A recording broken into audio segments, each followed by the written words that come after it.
Hey everyone, I'm Armor Gaming, welcome back to my channel, and welcome to Monster Legends. Welcome to a video on the 72-hour challenge. So I'm going to give my usual advice on what I think is worth going for, but because my usual advice is to go for gems and to go for relics, I also thought it'd be really cool if we kind of went back to the old days, where I'm going to go ahead and analyze these monsters and compare them to one another using a website we used to use all the time, the Monster Wiki. So if you want to have like a little mini analysis on these two monsters, the two legendary monsters, and comparing them, feel free to stay tuned towards the end.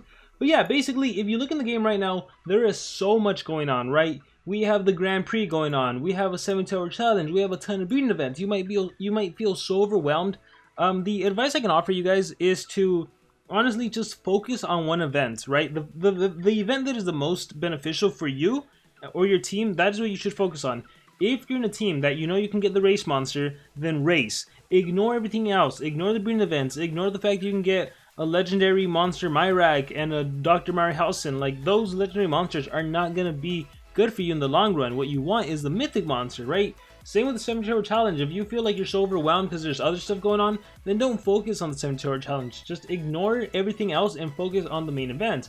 That being said, the cool thing about the 72-hour challenge, in my personal opinion, with the fact that there's a race going on, is that you can literally just let your attacks stack up, and at the very least, just use one attack. So you're at 14 out of 15 at all times, or 13 out of 15. You should never be at 15 out of 15, and you should also never deplete all of your attacks, because there's going to be some nodes where you need to attack. It's either going to be a joint effort, it's going to be a one for all, maybe a do your part. So you should always have 14 attacks, in my personal opinion, if you can be logged into the game constantly. If you can't, then do like 10 out of 15 or whatever. That way you have attacks for the race, and you have attacks, and you're getting your challenge coins for the 72-hour challenge.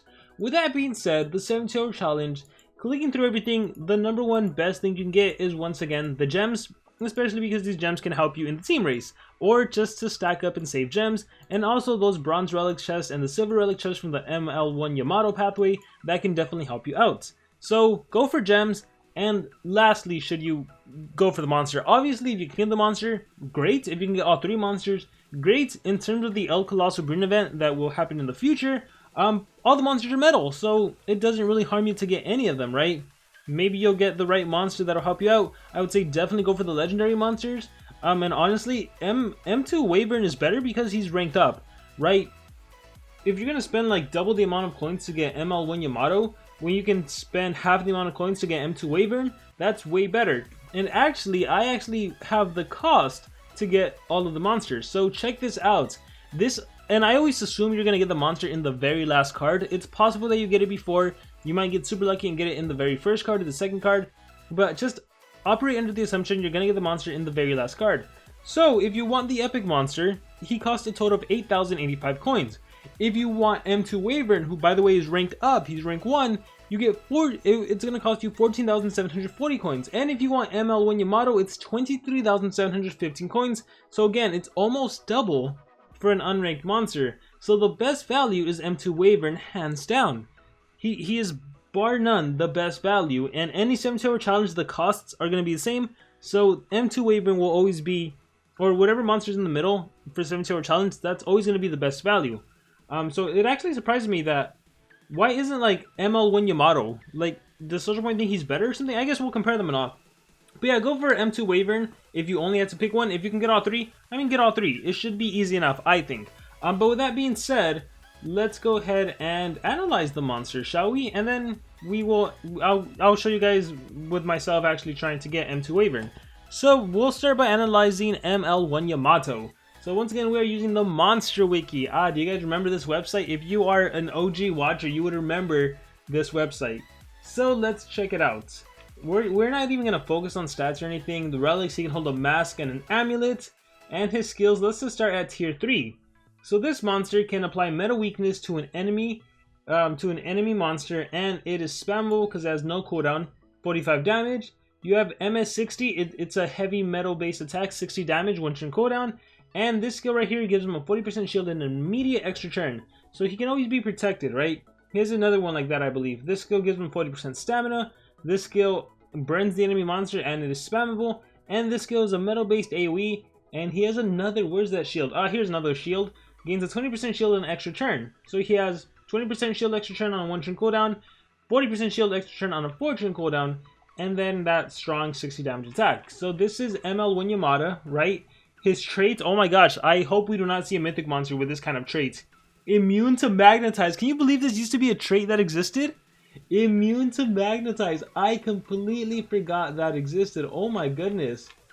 What is that even? So he can't be... He can't get weakness to metal attacks. Oh wow. Alright, let's take a look at M-2 Wyvern. So M-2 Wyvern is also immune to magnetize.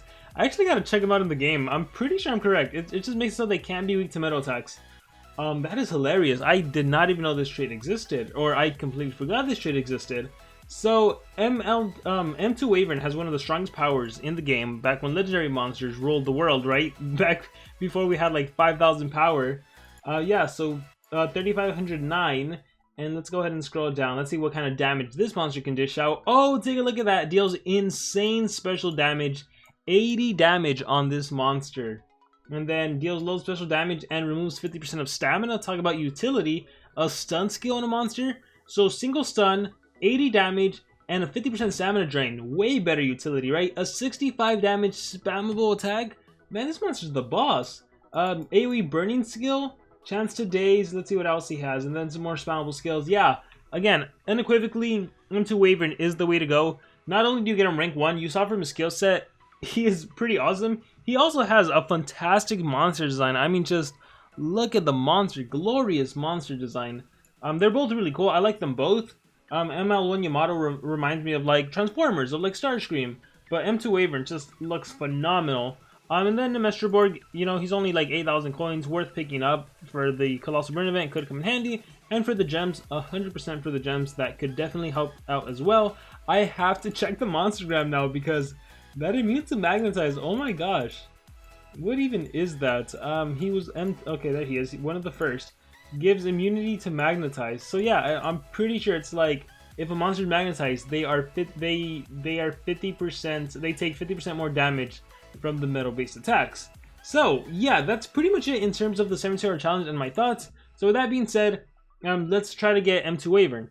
And I say this in every video, but I feel like people don't believe me. There is no way of figuring out where the monster is. You really can't follow it with your eyes. You can't download a slow motion app and get the monster. It just doesn't work that way. Everything is predetermined on the server side. So the minute you flip over one card, the next card is already predetermined. It doesn't matter if I pick the card on the left, on the right. Like if I'm like, oh, I want to pick this one. Let me pick this one. Oh, let me pick this one over here. It really doesn't matter. Like the monster, it's your reward is just predetermined. So you'll get the card whenever you get the card. I think it's just better to operate under the assumption that you will get the very last card. There used to be on Monster Wiki, there used to be a percentage that told you the chance of getting the card. It used to be that you only had a chance to get the monster in the last 4 cards. And it was like, oh man, I don't even remember, but even when it was down to the last 2 cards, it was like a 25-75% split of actually getting the monster. So it's not even a 50-50. So for the most part, it's like RNG. It's random number generator. There's a chance you'll get the monster. There's a chance you won't get the monster. Most likely you won't get the monster. So if you're just going after the gems and the bronze relic, then hey, maybe you'll be happy that the chance of getting the monster is the last thing that can happen. Now in terms of getting this monster, once again, for like new accounts, in my personal opinion, you do not really need the legendary monsters. Even though he's ranked up and everything, believe me when I say you probably will not be using M2 Wyvern, right? I started a new account like 3 to 4 weeks ago.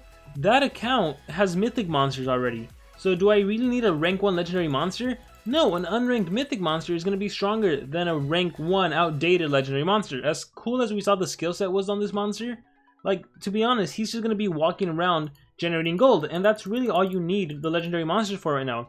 They're just there to produce gold for you. You don't need them for actual usability.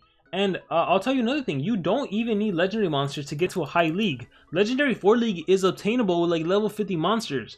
It's insane, right? You probably think I'm crazy, but like, the new account I made is in Legendary 4 League, and I am using a level 50 Marquise and like an uncommon monster and a rare Pandagon. That's it.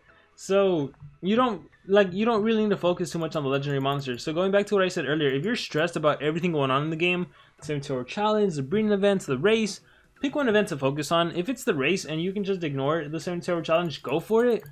if you think it's too stressful to worry about the 72-hour challenge, ignore it. Focus on the race. Although once again, I do believe you can do the 72-hour challenge and the race equally at the same time. That's not too much of a problem, or at least it shouldn't be. Here is my bad luck. Like I said, always operate under the assumption that you will get the monster in the very last card. I am just getting it for fun in this case. Let's see. Bam! M-2 Wyvern. Got you. Cool. So I saved 2,000 coins because I do not need that last, what is it? A level 2 rune? No, level 1 strength rune.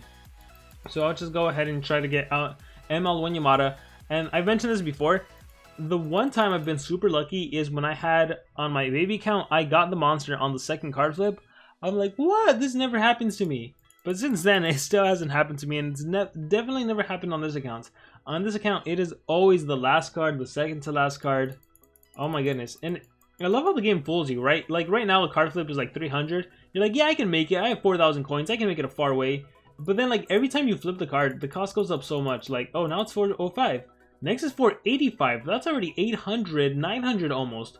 That's 890. And then what's the next card flip going to be, like 525? Let's find out.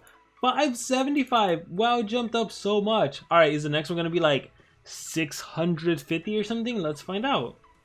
Let's flip a card and let's see what we get. Oh, it's 685 now. Okay, so I can probably only do like 2 more card flips. 3 maybe? I can probably do 3. All right, let's see what I get. Let's see what I get. Ooh, 820 for the next one. 820, 685. Oh my goodness, that's 1305. All right, 1300. Okay, I can do 3 more now still. Oh, the next one is 975. Hey, I have my silver relic chest. Cool. So, oh, we actually can't afford another card flip after the 821. So after the 975, it's probably going to be at 1.1. Yeah, see, cost goes up exponentially. So I'm definitely go after the gems and the relics. And this is the cheapest one, right? 8,000 coins, you can finish everything and get the monster.